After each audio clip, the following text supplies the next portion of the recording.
এইটার কথা নি কইছ 7 বছর এরকম কত আইলো আর গেল দূর তুই লেখ তো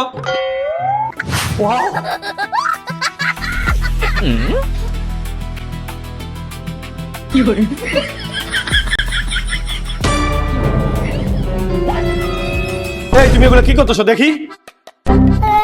বিশ্বাস করেন স্যার টানা 7 বছর ধরে নকল করতেছি কেউ আমার ধরে নাই এতদিন একটা খাঁটি মানুষ পাইলাম আর আপনি কিছু মনে করেন না আমি টেস্ট করতেছিলাম আর কি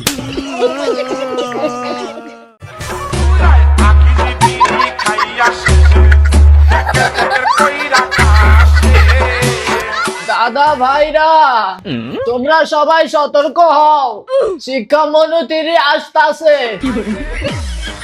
ওয়েট শিক্ষামন্ত্রী যদি এখন আইয়ে তাহলে আমনে কে? হায় হায় রে, মনে হয় ধরাটা খাইয়া লাইলাম।